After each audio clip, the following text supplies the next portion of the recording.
আসসালামু আলাইকুম, আপনাদেরকে স্বাগত। আমি পাখাল চ্যানেলে, আমি নীরব মুন্না।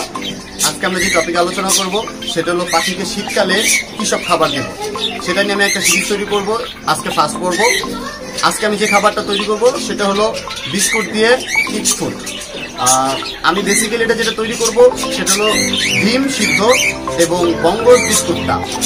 বঙ্গজ বিস্কুট এবং ডিমটা একসাথে খাওয়ালে পাখির পুষ্টিহীনতা কাটবে, পাখি যথেষ্ট পরিমাণে পুষ্টি পাবে এবং শীতের সময় মৃত্যুর হার কমে যাবে, অসুস্থতার হার কমে যাবে। এই জন্য সকালে, প্রত্যেকদিন সকালে এটা দেওয়ার চেষ্টা করবেন। আমরা অন্যান্য সিজনে, শীত ছাড়া আমরা অন্যান্য সময় পাখিকে এই খাবারটা দিয়ে থাকি একদিন দুই দিন পর পর, কিন্তু শীতের সময় চেষ্টা করবো প্রতিদিন দিতে।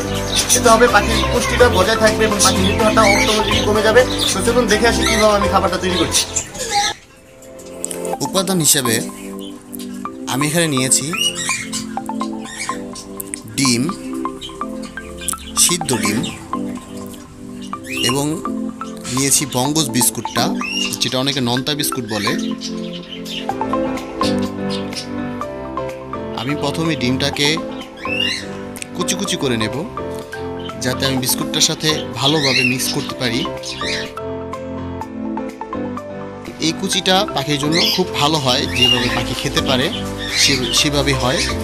আর এখন আমি বিস্কুটটাকে গুঁড়ো করে নিতেছি।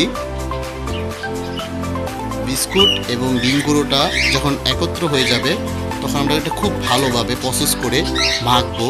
আমরা এরকমভাবে মাখবো যাতে ওইটা আর্দ্রতাটা সুন্দর থাকে, একবার ল্যাটকানো চ্যাটকানো না হয়ে যায়। আমরা এরকমভাবে মিক্স করব।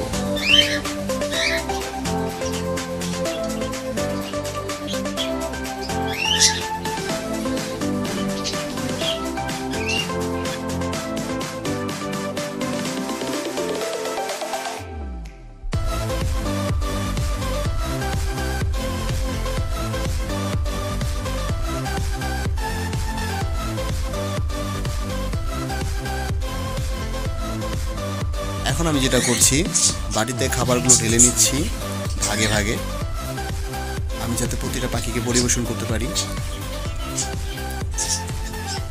আমার বেবি কোকাটাইলকে দিলাম, ওইটা খুব বেশি পছন্দ করে।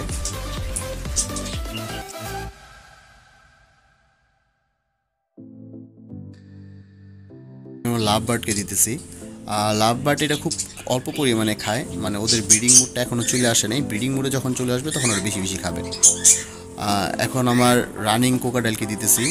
ওরা 3টা ডিম পারছে, দেখা যাক কী রেজাল্ট আসে।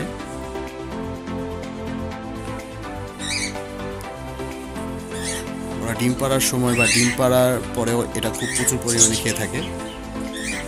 আর আমার সবচেয়ে ফেভারিট পাখি আমি আমার ফিন্স পাখিকে দিলাম।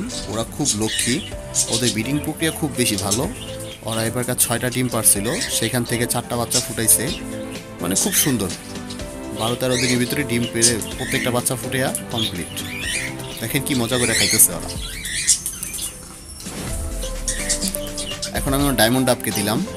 ওরা অস্ট্রিয়ান ডায়মন্ড ডাব, দেশি পাখি না এগুলা। ওরা একটা ডিম পারছিল, আর একটা ডিম কোনো কারণে নষ্ট করছে এবং একটা বাচ্চা ফুটাইছে। অবশেষে আমাদের বাজিগার পাখিকে দিলাম। ওরা একটু ভীতু টাইপের, জানি না কেন এরকম, কিন্তু বাজিগার সবচেয়ে বেশি মিশুক হয়। Thanks for watching my video. আমাকে সাপোর্ট করবেন, আমার সাথে থাকবেন। আমার ভিডিওটা ভালো লাগলে লাইক, কমেন্ট, শেয়ার করবেন, আর অবশ্যই সাবস্ক্রাইব করতে ভুলবেন না। ধন্যবাদ সবাইকে, বাই বাই।